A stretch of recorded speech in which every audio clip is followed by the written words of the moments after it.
جیسے کہ اللہ رب العالمین نے عورتوں کو حکم دیا ہے پردے کا، اپنی نگاہوں کو نیچی رکھنے کا، اجنبی مردوں کے سامنے نہ جانے کا، اجنبی مردوں کے ساتھ خلوت میں نہ ہونے کا، اور تنہا سفر نہ کرنے کا، اپنی زیب و زینت کا غیر مردوں کے سامنے اظہار نہ کرنے کا، یہ تمام احکام عورتوں کو ہماری شریعت نے دیے ہیں۔ اور ان سب کو لے کر کے ایک شوہر کو غیرت مند ہونا چاہیے۔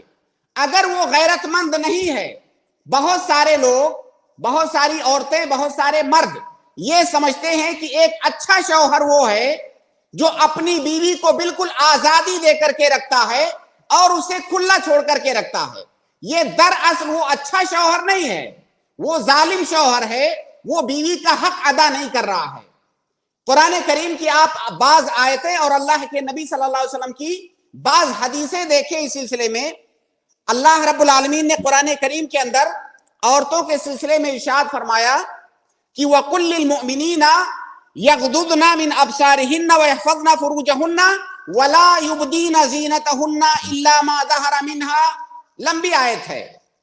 اللہ رب العالمین نے مومن عورتوں کو نگاہیں نیچی رکھنے کا حکم دیا، اپنی عفت اور عصمت کی حفاظت کرنے کا حکم دیا۔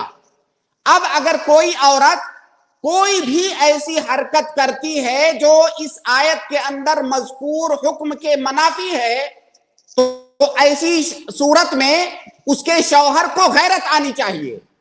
اگر اس کے اندر رجولت ہے، اس کے اندر مردانگی ہے، وہ شوہر ہونے کا اس کا دعویٰ ہے، تو اس کے اندر غیرت آنی چاہیے۔ اگر اس کے اندر غیرت نہیں آ رہی ہے تو یہ اس بات کی علامت نہیں ہے کہ وہ اپنی بیوی سے محبت کرتا ہے، بلکہ یہ اس بات کی علامت ہے کہ وہ لاوبالی ہے، وہ حقوق کو سمجھتا نہیں ہے، وہ اپنی بیوی کے سلسلے میں اسے کوئی پرواہ نہیں ہے۔ اس لیے اگر اس حکم کی مخالفت عورت کی جانب سے ہوتی ہے تو ایک شوہر کے اندر غیرت آنی چاہیے۔ اللہ کے نبی صلی اللہ علیہ وسلم کی حدیث دیکھیے، آپ فرماتے ہیں کہ خیر نسائکم الودود الولود الموانیہ المواسیہ اذا اتقین اللہ وشر نسائکم المتبرجات المتخیلات وہن المنافقات ولا يدخل الجنۃ منہن الا مثل الغراب العاصم۔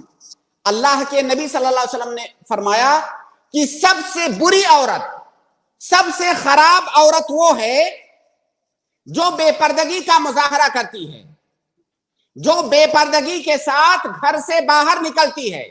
جن مردوں سے اسے پردہ کرنے کے لیے کہا گیا ہے ان کے سامنے پردہ نہیں کرتی ہے، وہ عورت سب سے بری ہے۔ اب اگر کوئی بیوی اس طرح کی معصیت اور گناہ کا ارتکاب کر رہی ہے یا کسی ایسے راستے پر جا رہی ہے جو اسے بے پردگی کی طرف لے جانے والا ہے تو اس کے شوہر کو غیرت مند ہونا چاہیے۔ یہ ایسا نہیں ہے کہ شوہر کا حق ہے، یہ بیوی کا حق ہے۔ جس طرح سے وہ بیوی کا نان و نفقہ اور بہت ساری چیزیں اٹھاتا ہے، اسی طرح سے اپنی بیوی کے سلسلے میں غیرت مند ہونا بھی اس کے اوپر واجب ہے۔ اللہ کے نبی صلی اللہ علیہ وسلم کی ایک اور حدیث ہے کہ ایما امرأۃ استعطرت فمرت علی قوم لیجدوا من ریحها فہی زانیہ۔ کوئی عورت خوشبو لگا کر کے گھر سے باہر نکلتی ہے، اجنبی مردوں کے سامنے سے گزرتی ہے، فہی زانیہ، ایسی عورت زانیہ ہے۔ اتنی شدید وعید ہے اس سلسلے میں۔ اب اگر کسی کی بیوی اس طرح کی حرکت کرتی ہے تو اسے اس معصیت سے اپنی بیوی کو بچانا واجب ہے اور اس کے دل کے اندر غیرت کا پیدا ہونا واجب ہے۔ اگر غیرت پیدا نہیں ہو رہی ہے تو شوہر ہونے کا حق وہ ادا نہیں کر رہا ہے۔ اللہ کے نبی صلی اللہ علیہ وسلم کی ایک اور حدیث ہے کہ صنفان من اہل النار لم ارہما قوم معهم سیات کاذناب البقر یضربون بها الناس ونساء کاسیات عاریات ممیلات مائلات رؤوسهن كأسنمة البخت المائلة لا يدخلن الجنة ولا يجدن ريحها وإن ريحها لا يوجد من مسيرة كذا وكذا۔